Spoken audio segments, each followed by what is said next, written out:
There was an order of angels known as the Watchers in the heavenly realms, where God's glory was displayed in unspeakable magnificence. They were superb beings, steeped in divine wisdom and unparalleled power. Their beauty was like starlight, their movements like the dance of heavenly winds. God assigned them as guardians of the cosmos, protectors of humanity and harbingers of His will. Their eyes looked upon the mysteries of creation, and their ears reveled in heavenly harmonies. The Watchers carried out their mission with devotion and loyalty for eons, reflecting the Creator's glory in their actions and intentions. But the shadow of temptation, which had already tarnished Eden's purity, was beginning to spread over the heavenly spheres, endangering the integrity of these supreme beings. The world of men blossomed with a wild and unbridled beauty. Among these gifts, their daughters stood out with an extraordinary beauty beyond the average. Their elegant forms, silky hair and eyes reflecting the sea depths, made for a sight that would enthrall any observer.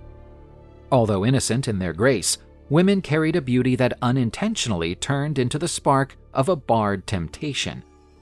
The Watchers were not immune to these mortals' allure. From high up in the heavens, their piercing visions grasped the earthly beauty that stirred a burning, uncontrollable desire in their hearts. The purity of mortal women, their simplicity and vulnerability, turned into an overwhelming pull. While divine in its conception, feminine beauty acted as a decoy, drawing the angels away from their heavenly purpose and into an abyss of uncontrollable desire. Samyaza, the fearless leader of the Watchers, was the first to grasp the extent of the temptation gripping his being. During secret meetings, far from divine reach, he expressed his concerns to his peers. Samyaza knew that the offer to descend to earth and unite with women was a serious offense, a breach of the God-given laws that ruled the cosmos. Nevertheless, the promise of carnal pleasure, the prospect of feeling the touch and warmth of human beings, represented a temptation he could not ignore. My brothers, these beautiful daughters of men are not to be overlooked. They have stirred up a longing in us that cannot be suppressed. We will descend to earth and take these women as our wives. We are aware that this is a grave violation, but the pleasure and satisfaction we are seeking warrant the risk. The angels' initial reluctance was quickly quelled by Samyaza's ardent persuasion. The lure of earthly pleasure and the prospect of unknown and forbidden experiences united the Watchers in a daring and dangerous conspiracy. To cement their decision and make sure no one backed down, the angels took a solemn oath on Mount Hermon, a place chosen for its magnificence and isolation. This mountain, touching the heavens and seemingly embracing the sky itself, became the altar of their unholy pledge. As they stood on the peak, surrounded by the expanse of the sky and the echo of their own beating hearts, the Watchers raised their voices in a vow that would seal their fate. We swear by God's name that none of us will forsake this decision.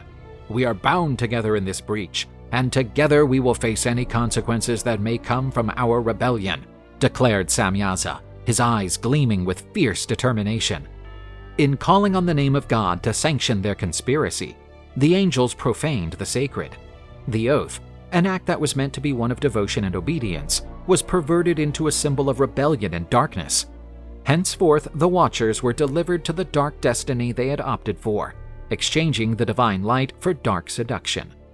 Mount Hermon witnessed the beginning of a corrupt era, where beauty became the bait, and the unholy oath stamped the Watchers' downfall. This covenant with the forbidden not only challenged the celestial order, but also threw humanity into an era of chaos and disorder, whose repercussions echoed for generations. The night during which the Watchers descended to earth was marred by a profound darkness, as if the heavens were conscious of the impending corrupt act.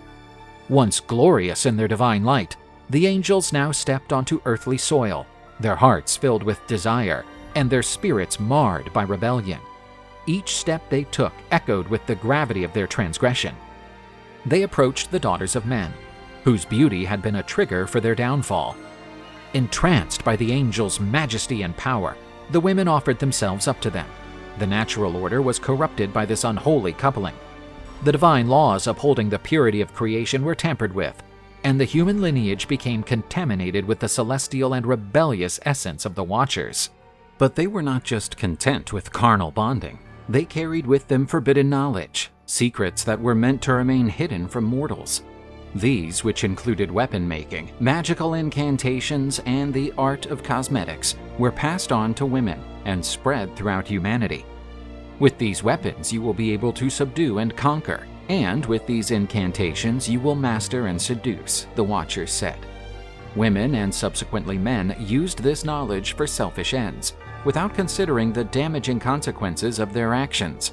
Violence spread and corruption overtook the earth, as the forbidden teachings empowered humans to perpetrate atrocities. Giants were born from this forbidden union, monstrous creatures representing the twisting of divine creation. They were immense in stature, with extraordinary strength and an insatiable lust. Known as Nephilim, the giants personified the Watchers' lawlessness and served as a harbinger of impending destruction. With their sheer strength, the Nephilim quickly became tyrants over humanity. They ravaged the earth's resources, consuming entire crops and decimating the animals.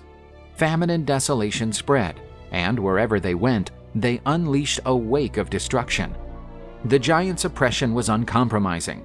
They suppressed humans, imposing their dominance through brutish force and intimidation. Once flourishing with life and prosperity, the earth was now overrun by violence and injustice. Once free to work and prosper, men now lived under the giants' unrelenting torment. Humanity's decline was obvious. Once guided by divine laws, society was now wallowing in disorder. In their thirst for power and destruction, the Nephilim became the planners of a dark and chaotic realm.